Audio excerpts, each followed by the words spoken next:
Hi everyone, welcome back to Abhyasana channel. మనకి దేశంలో అంటే మన ఇండియాలో ఉన్నటువంటి జవహర్ నవోదయ విద్యాలయాల్లో నాన్ టీచింగ్ ఉద్యోగాల నోటిఫికేషన్ రావడం జరిగింది. వీడియో కనుక పూర్తి చూస్తే వివరాలను తెలుసుకోవచ్చు. నేను ఇచ్చే ఇన్ఫర్మేషన్ మీకు నచ్చితే తప్పకుండా అభ్యాసన ఛానల్ సబ్స్క్రైబ్ చేసుకోండి. సో ఈ జవహర్ నవోదయ విద్యాలయాల్లో non teaching staff central government సంబంధించిన ఉద్యోగాలు కాబట్టి తెలంగాణ, ఆంధ్రప్రదేశ్ విద్యార్థులందరూ కూడా అప్లై చేసుకోవచ్చు. వీటికి 10th, ITI, inter, diploma, degree, PG ఉన్న వాళ్ళందరూ కూడా అప్లై చేసుకోవచ్చండి. మంచి ఆపర్చునిటీ, రెగ్యులర్ ఉద్యోగాలు. ఇక దీనికి సంబంధించి మనం నోటిఫికేషన్ చూడాలనుకుంటే కనుక ఇక్కడ వేకెన్సీ నోటిఫికేషన్ ఉంది. మనం ముందుగా అది క్లిక్ చేస్తే ఓపెన్ అయిపోతుంది. చూద్దాం ఒకసారి. ఓకేనా అండి, ఓపెన్ లింక్ క్లిక్ చేస్తే ఓపెన్ అయిపోతుంది. ఇక్కడ మీరు చూసినట్లయితే మనకి నవోదయ విద్యాలయ సమితి నాన్ టీచింగ్ పోస్టులు అని ఇవ్వడం జరిగింది. సో ఇవి ఆల్ ఓవర్ ఇండియా పోస్టులు. సో అందరూ అప్లై చేసుకోవచ్చండి. ఇక్కడ ఏమన్నారంటే assistant section officer, IT assistant, junior translation officer, legal assistant, stenographers, computer operator, junior secretary assistant and multi tasking staff ఇవన్నీ కూడా హెడ్ క్వార్టర్స్ రీజనల్ ఆఫీస్లో ఉంటాయి పోస్టులు. Female staff nurse, catering supervisor, junior secretary assistant, electrician plumber, lab attendant, mess helper ఇవన్నీ కూడా జవహర్ నవోదయ విద్యాలయాల్లో ఉంటాయి. అంటే మనకు ప్రతి స్టేట్కి ఒక రీజనల్ ఆఫీసు, మొత్తానికి ఆల్ ఓవర్ ఇండియా కలిపి హెడ్ క్వార్టర్స్ ఢిల్లీలో ఉంటుంది. తర్వాత ప్రతి జిల్లాకు ఒక జవహర్ నవోదయ విద్యాలయం ఉంటుంది. ఈ విధంగా వాటి పోస్టులు మీకు సపరేషన్ చేయడం జరిగింది. ఓకేనా అండి. ఇవి ఫీమేల్ స్టాఫ్ నర్స్ పోస్టులు అండి. తర్వాత అసిస్టెంట్ సెక్షన్ ఆఫీసర్ పోస్టులు మొత్తం 5, ఫీమేల్ స్టాఫ్ నర్స్ పోస్టులు 121 ఉన్నాయి. ఐట్ అసిస్టెంట్ మొత్తం ఎన్ని పోస్టులు అండి? 12. జూనియర్ ట్రాన్స్లేటర్ సంబంధించి మొత్తం 4, లీగల్ అసిస్టెంట్ సంబంధించి 1 ఉంది. స్టెనోగ్రాఫర్ సంబంధించి 23, కంప్యూటర్ ఆపరేటర్ సంబంధించి 2 పోస్టులు, క్యాటరింగ్ సూపర్వైజర్ సంబంధించి 78 పోస్టులు. చాలా ఎక్కువ ఉన్నాయండి, మంచి ఆపర్చునిటీ. జూనియర్ సెక్రటరీ అసిస్టెంట్ సంబంధించి ఇక్కడ టోటల్ 21 వేకెన్సీ ఉన్నాయి.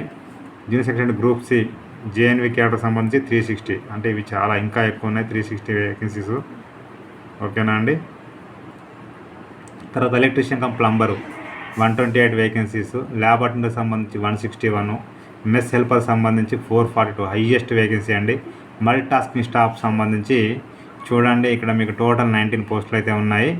వీటికి ఇక్కడ కింద క్వాలిఫికేషన్స్ ఇక్కడ చూద్దాం ఒకసారి మనము ఫటాఫట్గా. ఇక్కడ ఫీమేల్ స్టాఫ్ నర్స్ అండి. ఇక్కడ ఏజ్ 35 బిలో ఉండాలి. మంచి post, starting 1 lakh plus salary వస్తుంది. బీఎస్సీ నర్సింగ్ కానీ, పోస్ట్ బీఎస్సీ నర్సింగ్ కానీ, బీఎస్సీ నర్సింగ్ చేసుకుంటే అప్లై చేసుకోవచ్చు. ఓకేనా అండి. వర్కింగ్ ఎక్స్పీరియన్స్ ఓకే, లేకుంటే లేదండి. Assistant section officer degree, bachelor degree ఉంటే సరిపోతుంది. ఇక్కడ మరి 33 years బిలో ఏజ్ ఉండాలి. ఐట్ అసిస్టెంటు దీనికి సంబంధించి బీకామ్ ఉండాల్సి ఉంటుందండి. 30 years బిలో ఏజ్ ఉండాలి. అందరికి కామన్ 18 కంప్లీట్ అయి ఉండాలి. ఓకేనా అండి. తర్వాత జూనియర్ ట్రాన్స్లేటరు దీనికి మీకు పీజీ ఉండాల్సి ఉంటుంది. అంటే హిందీ కానీ ఇంగ్లీష్ కానీ వాళ్ళు అప్లై చేసుకోవచ్చు. 30 years బిలో ఏజ్ ఉండాలి.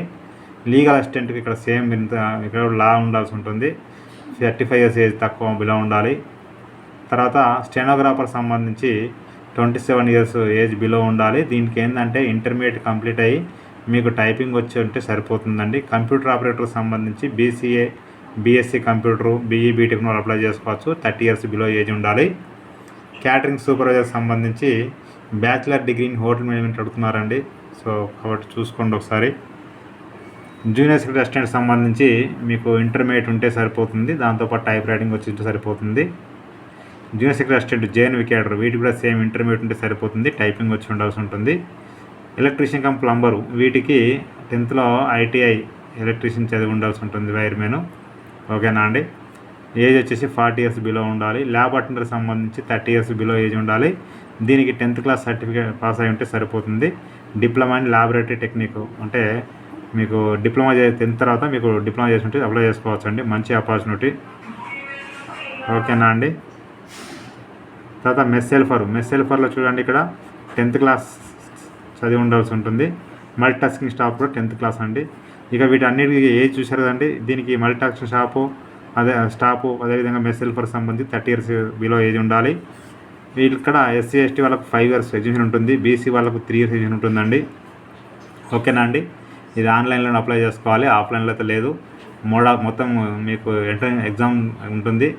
మనకు హైదరాబాద్ సంబంధించి ఆంధ్రప్రదేశ్ చూడండి, విశాఖపట్నం, విజయవాడ, గుంటూరు, నెల్లూరు, కాకినాడ, అనంతపూర్ ఇచ్చారు. అదే తెలంగాణకు సంబంధించినది మనకి కింద ఉంటుంది, చూద్దాం ఒకసారి వాళ్ళది కూడా. ఓకేనా అండి. తెలంగాణకు సంబంధించి మహబూబ్నగర్, నిజామాబాద్, హైదరాబాద్, ఖమ్మం, కరీంనగర్ ఇచ్చారండి. ఇక ఇక్కడ మీకు ఎగ్జామ్ చూసినట్లయితే reasoning ability 15 questions 15 marks, general awareness 15 marks, language 20 ఇట్లా, మళ్ళీ సబ్జెక్ట్ 70 మార్క్స్, మొత్తం 120 మార్క్స్ ఉంటాయి. ఓకేనా అండి. అసిస్టెంట్ సెక్షన్ ఆఫీసర్కి వేరే ఎగ్జామ్ ఇట్లా సిలబస్ ఇవ్వడం జరిగింది, చూసుకోవచ్చు మీరు ఇక్కడ. తర్వాత అసిస్టెంట్కి వేరే ఎగ్జామ్, అంటే ఒక్కొక్కరికి వేరే ఏ పోస్ట్ వాళ్ళకు సపరేట్ ఎగ్జామ్ పెట్టడం జరిగింది. ట్రాన్స్లేషన్ ఆఫీసర్ వేరే ఉంది, లీగల్ అసిస్టెంట్కి వేరే ఎగ్జామ్ ఉంది, తర్వాత స్టెనోగ్రాఫర్కి వేరే ఉంది, తర్వాత కంప్యూటర్ ఆపరేటర్కి వేరే, క్యాటరింగ్ సూపర్వైజర్ వేరే ఉంది, సెక్రటరీ అసిస్టెంట్కి వేరే ఉంది. ఈ విధంగా వేరే వేరే ఇవ్వడం జరిగింది, చూసుకోండి ఒకసారి. ఓకేనా అండి. సో ఈ టైమింగ్స్ ఇవన్నీ మొత్తం అంతే 120 క్వశ్చన్స్ ఇస్తున్నారు మనకి. ఓకేనా అండి. సో మంచి ఆపర్చునిటీ అండి. ఆన్లైన్లో అప్లై చేసుకోవాల్సి ఉంటుంది.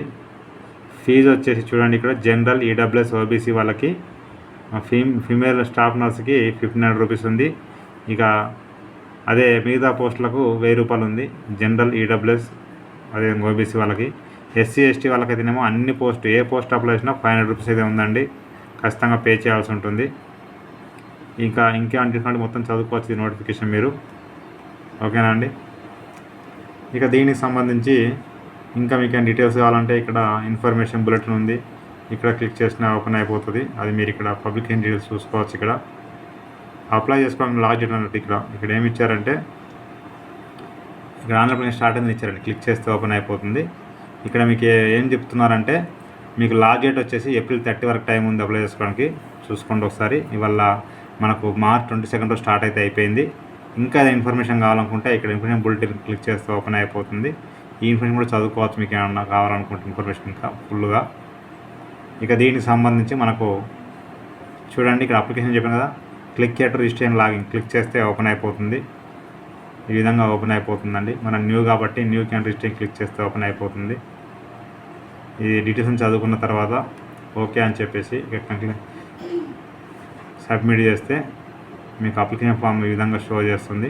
ఇక్కడ మీరు ఆధార్ నెంబర్తో అప్లై చేస్తున్నామని చెప్పేసి ఓకే అంటే కనుక చూడండి ఈ విధంగా మరలా మీకు షో చేస్తుంది. ఇక్కడ మీ ఆధార్ నెంబర్ ఎంటర్ చేసి జనరేట్ ఓటీపీ అంటే, సో ఇక్కడ మీకు డీటెయిల్స్ అన్ని ఓటీపీ ఎంటర్ చేస్తే ఇవన్నీ డీటెయిల్స్ ఇట్లా ఓపెన్ అవుతాయండి.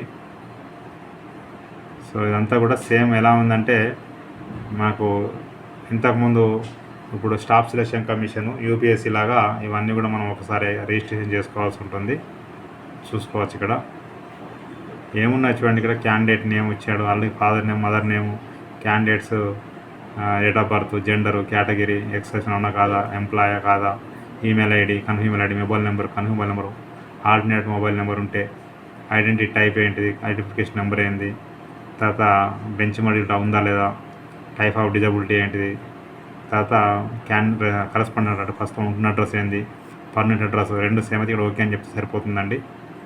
ఓకేనా అండి.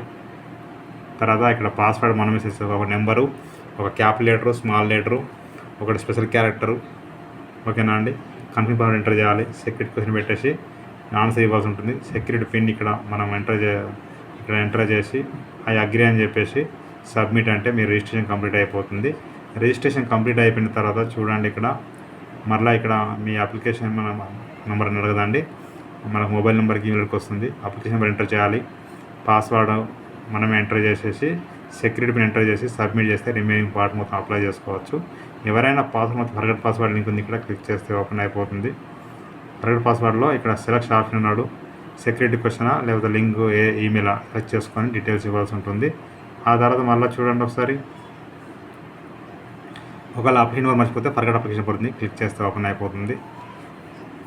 ఇక్కడ మీ క్యాండిడేట్స్ నేము, ఈమెయిల్ అడ్రస్సా, మొబైల్ నెంబర్ ఇవ్వాల్సి ఉంటుంది. సెక్యూరిటీ పిన్ ఇక్కడ ఎంటర్ చేసి సబ్మిట్ అంటే మీ మొబైల్ నెంబర్కి అప్లికేషన్ నెంబర్ వస్తుంది.